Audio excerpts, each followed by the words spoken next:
Exercise 4.9. A cyclist starts from the center O of a circular arc of a radius 1 kilometre. तो मेरे पास एक cyclist है जो O point से start कर रहा है ऑफ अ सर्कुलर पार्क जिसका रेडियस हमारे पास कितना है, 1 kilometre. So this is 1 kilometre and O Q भी यहाँ पिक्चर में हमारे पास क्या आ जाएगा, 1 kilometre. Reaches the H P of the park. So उसने ओ से स्टार्ट किया तो वो साइकिल करते करते पहुँच गया पॉइंट पी तक of the park. Then the cycle along the circumference and returns to the center along QO. P point पहुंचने के बाद उसने जो साइकिलिस्ट ने डिस्टेंस ट्रेवल किया along a circumference like P to Q and then वो again return कर गया at the center of park shown in a figure 4.21. If the round trip takes 10 minute, so हमें क्या क्या फाइंड करना है, what is the A net displacement, average velocity and C option average speed of the cyclist. तो हमें यहाँ पे क्या क्या गिवन है, radius of a circular track is equal to 1 kilometre and time taken is equal to 10 minutes. So आप यहाँ से देख सकते हैं कि रेडियस मुझे किलोमीटर में है और टाइम मेरे पास कितना है, मिनट्स में। तो हमेशा जब भी आप डिस्टेंस किलोमीटर में रखना चाह रहे हैं तो टाइम को हम कन्वर्ट कर लेंगे in hours.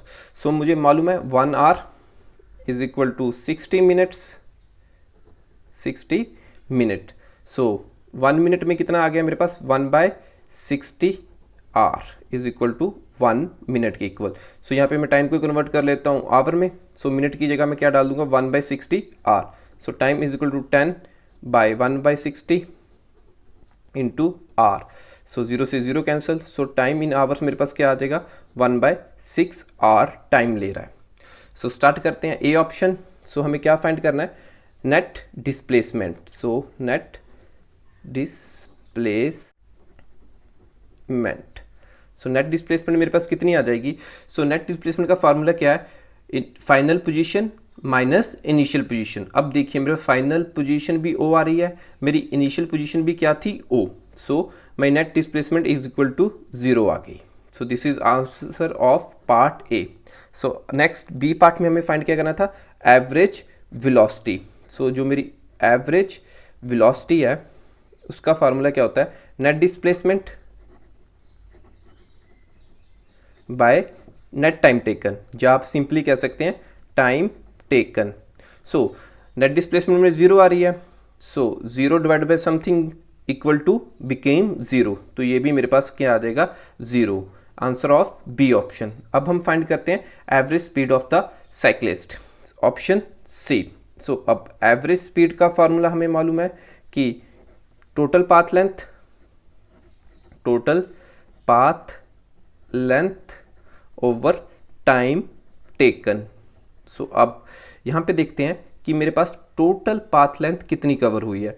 So total path length, पहले ओ से पी गए, सो ओ पी प्लस फिर पी से Q, P to Q plus Q to O divided by time taken, let it be T. So मेरी ओ पी की value 1 kilometre, so 1 plus P Q. अब P Q क्या है मेरे पास, circumferential distance.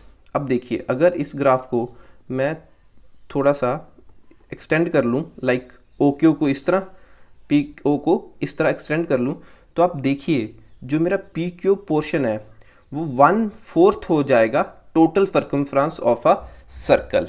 सो यहाँ पे हम पी क्यू को कह सकते हैं कि ये मेरा 1/4 है ऑफ अ टोटल सर्कमफ्रेंस। अब सर्कमफ्रेंस ऑफ सर्कल हमें मालूम है किसके इक्वल होता है, 2πr के। सो 1/4 इंटू 2π की वैल्यू 3.14 एंड r की वैल्यू हमारे पास मालूम है 1 किलोमीटर इज इक्वल टू 1।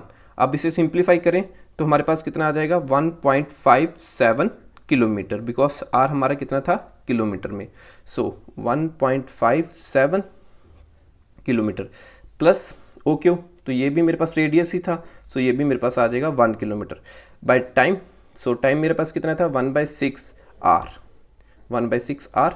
सो ये तीन ही यूनिट डिस्टेंस की मेरी थी किलोमीटर में। सो अब इसे हम फर्दर सिंप्लीफाई करके देखते हैं।